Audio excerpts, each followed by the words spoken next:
ইমরান খানকে গ্রেপ্তারের অভিযোগে দেশ জুড়ে ধর্মঘটের ডাক দিয়েছে তার দল পাকিস্তান তেহরিকে ইনসাফ বা পিটিআই। একই সঙ্গে ইমরানকে গ্রেপ্তারের তীব্র প্রতিবাদও জানিয়েছে দলটি। বুধবার অর্থাৎ 10ই মে এক প্রতিবেদনে এই তথ্য জানিয়েছে পাকিস্তানি সংবাদ মাধ্যম দ্য ডন। প্রতিবেদনে বলা হয়েছে, সাবেক প্রধানমন্ত্রী ইমরান খানের গ্রেপ্তারের তীব্র নিন্দা করে বুধবার দেশব্যাপী ধর্মঘট ঘোষণা করেছে পিটিআই নেতৃত্ব।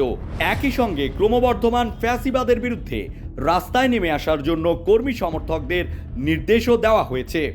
ভিডিওতে দেখা গেছে ইসলামাবাদের হাইকোর্টের সামনে থেকে আধা সামরিক বাহিনীর কয়েক ডজন সদস্য তাকে একটি সাঁজোয়া যানে তুলে নিয়ে যাচ্ছে।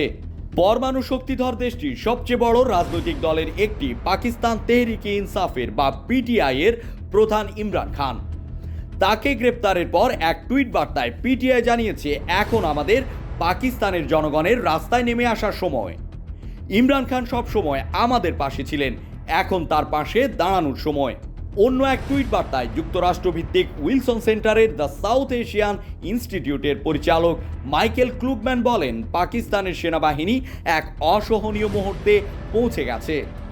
ইমরান খানকে পুলিশের কয়েক দফা ব্যর্থ গ্রেপ্তারের চেষ্টার পর এখন সেনাবাহিনী বিষয়টি নিজ হাতে তুলে নিয়েছে। একেবারেই বাজে অবস্থা।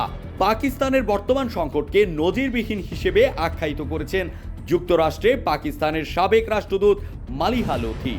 ইমরান খানের গ্রেপ্তারের ঘটনা নিয়ে জানতে চাইলে সংবাদ মাধ্যমকে তিনি বলেন, পুরোটাই রাজনৈতিক অস্থিতিশীলতা ও অর্থনৈতিক পতন। বর্তমান পরিস্থিতি একেবারে অসহনীয়। দেশের মানুষ এমনটি কখনো চায়নি। এ অবস্থা আর থাকতে পারে না।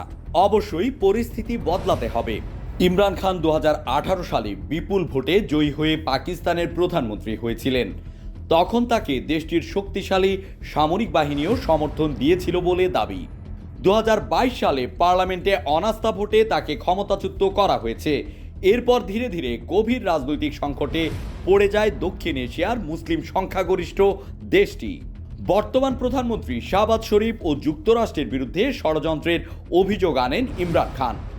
এই দুই পক্ষের ষড়যন্ত্রের কারণেই তিনি প্রধানমন্ত্রিত্ব হারিয়েছেন বলে দাবি করেন। তার সঙ্গে যুক্তরাষ্ট্রের সম্পর্ক ভালো যাচ্ছিল না। শাহবাজ শরীফ ও যুক্তরাষ্ট্র সেই অভিযোগ অস্বীকার করেছে।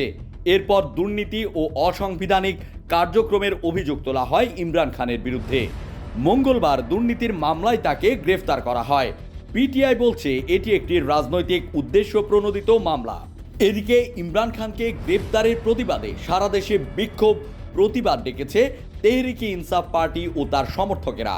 23 কোটি জনসংখ্যার দেশটিতে এই ক্রিকেট কিংবদন্তির ব্যাপক জনপ্রিয়তা রয়েছে।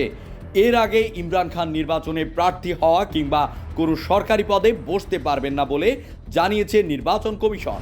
সরকারি যে কোনো পদের জন্য তাকে অযোগ্য ঘোষণা করা হয়। বিশ্লেষকেরা বলছেন, এসব আইনি জটিলতার কারণে ইমরান খানের জনপ্রিয়তা বাড়ছে।